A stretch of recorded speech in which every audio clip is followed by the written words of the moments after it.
Speaking of one of those potential leaders, someone who I certainly hope the Nats are smart enough to make their leader, Matt Canavan. Senator Matt Canavan joins us now. Matt, here you are on our screens, just coming up, and we've been talking about you. What a coincidence how these things work. Where have we got Matt? How are you, Matt? Good, Rowan. My ears were burning for a reason. Great to be with you. And happy Mother's Day. Happy Mother's Day to all the mums out there. We need more mums, more kids. Need to get that birth rate up. Absolutely. And I've actually met your mum, and she's a great Australian as well. Matt, you've thrown your hat into the ring for the leadership of the Nationals. Why? What do you hope to bring to the party? Why should the Nats look to you? They did well in the election. Obviously, they could do better. What do you offer? Well, look, Rowan, I'm running because I think we have to end the tyranny of groupthink in our country. Over the last few years, a pall has come down on our nation which has not allowed a debate, which has seen any kind of dissent from the prevailing view as somehow disloyal to either the party or to the institutions, the global institutions we've somehow signed ourselves up to. And I think the Australian people deserve a choice, a proper choice. I don't think we got that at the election because I felt, especially in the Nationals Party, we pulled our punches. Sometimes we explicitly decided to turn the volume down on our party in an ultimately futile attempt to help the Liberals win seats in the city. That strategy didn't work, so we need a new plan. And I think we need to fight for our country. This is not so much about me or our party. I don't want to fight to save our party. I want to fight to save our country. Because, Rowan, we're losing right now. We're losing our wealth. We're losing our jobs. We're losing our industries. We're losing our culture as people continually take no real serious defence of what's great about our country and what we've been handed down by our ancestors. And if we don't defend our nation, we're going to hand down a much poorer country, a weaker country, a more divided country to our kids. So that's why I'm in this race. I think we've got to smash the consensus there on this ridiculous net zero idea. It was never going to work. Now it's clear it's not working, and that most other countries around the world are moving away from it. We should also have no problem in standing up for merit. Why do we have to sign up to this ridiculous diversity, equity and inclusion agenda which tries to divide us by gender, by sexuality, by religion, whatever it may be? Let's get back to the principle of individual merit. That'd be the best thing for our country. And it's also the best way to treat each individual human being with distinct and unique special attributes. And look, we also need to, of course, defend our culture, defend our country. It shouldn't be seen to be bigoted to want to reduce the immigration rate just because you want to protect Australians first and make sure they have a home. I'm going to stand up for all of those things, fight for those things, and whether I win or lose, I will keep fighting for the Nationals Party, keep fighting for our country, and I think we need to have this debate. On the tyranny of groupthink, we saw the Liberals refuse to walk away from net zero and really make this a referendum about climate change and the cost of living, the cost of energy. If you do have a Susan Ley as leader, who is a smaller Liberal, what's that going to mean for the coalition? How strong is the coalition between the Liberals and the Nationals as things stand?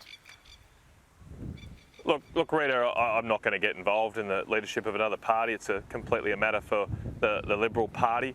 Of course, we'll try and work productively with anybody who's elected, but I really am focused on our party right now. Obviously, we've got a question to answer this week, and we'll deal with those issues after that. But look, I'm also, despite the disappointment last week, yes, the Nationals Party in relative terms had a better outcome than the Liberals.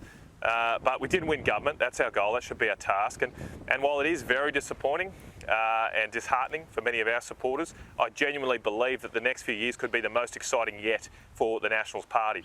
I think we have a huge opportunity to sell ourselves in more areas around the country. We already know, given the results in recent elections, that we're very good at running local issues campaigns, being in touch with our local communities like Michelle Landry and Andrew Wilcox, Colin Boyce down the road, all are here in central Queensland.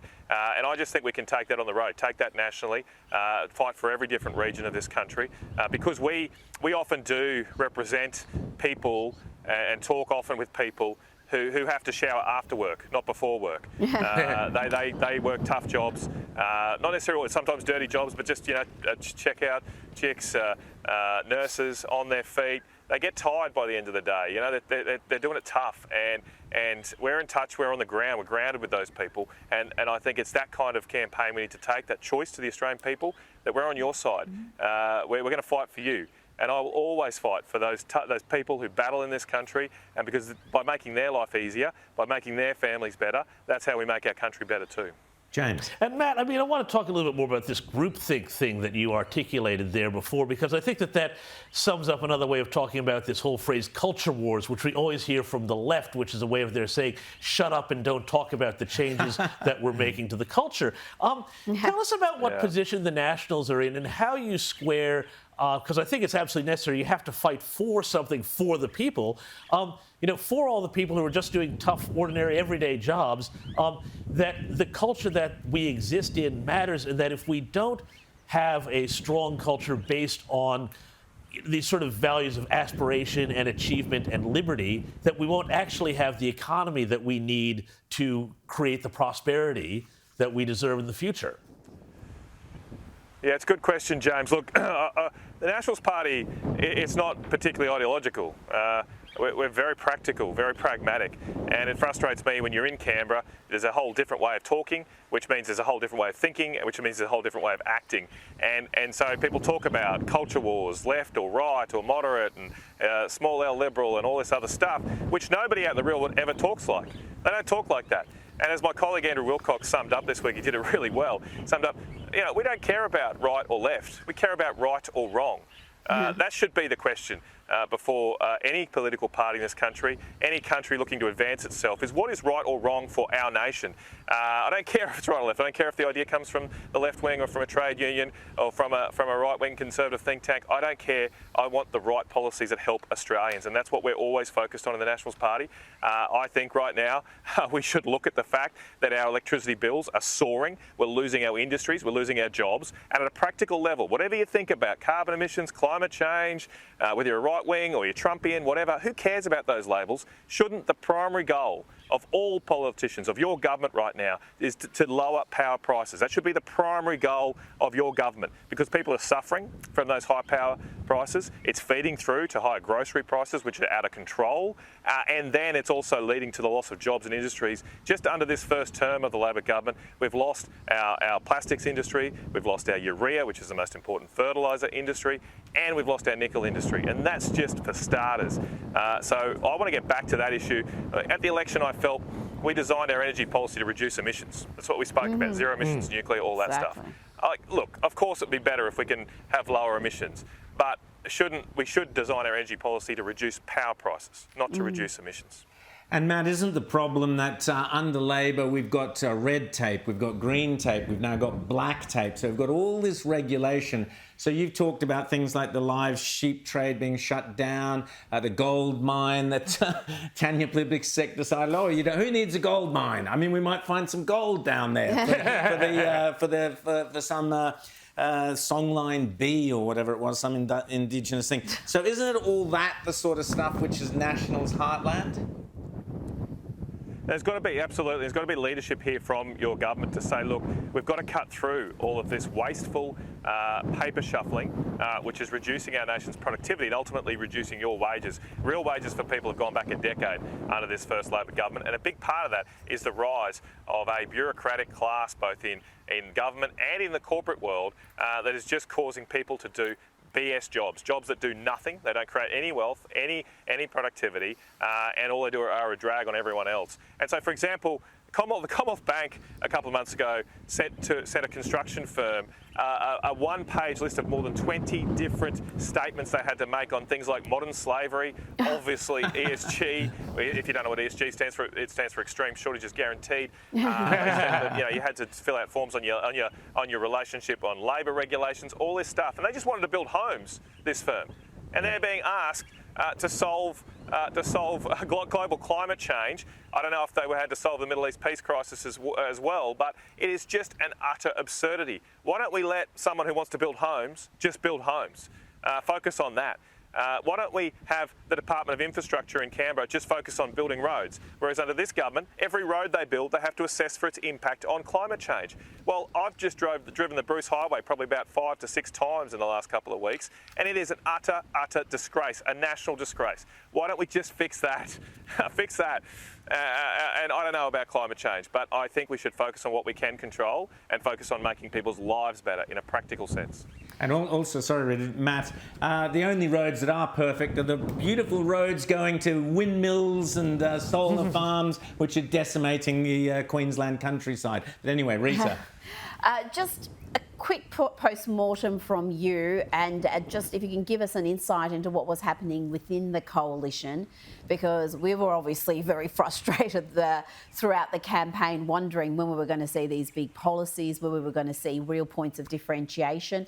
Why do you think the coalition, the Liberal Party in particular, chose to run the policy platform they did, where for the average person it was hard to tell the difference between the two parties?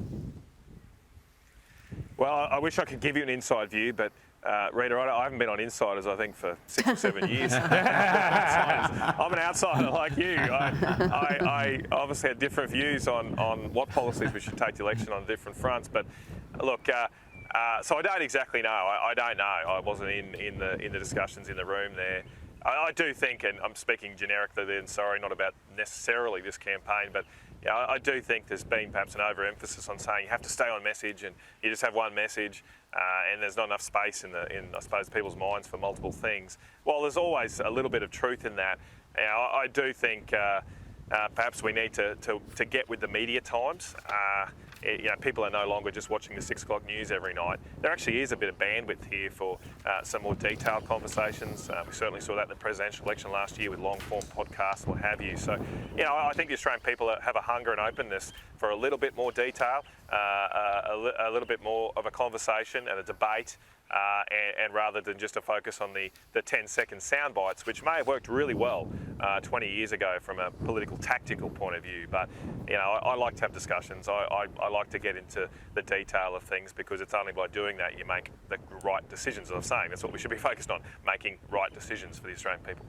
Well, Matt Canavan, I hope the National Party room makes the right decision. I can tell you that if my mailbox is anything to go by, the hunger to see Matt Canavan leading the National Party goes across this nation, the width and breadth of this nation. People are so desperate to see you in that leadership role, Senator Matt Canavan. So good luck there in the party room, and thanks for coming on Outsiders, and we'll speak again soon.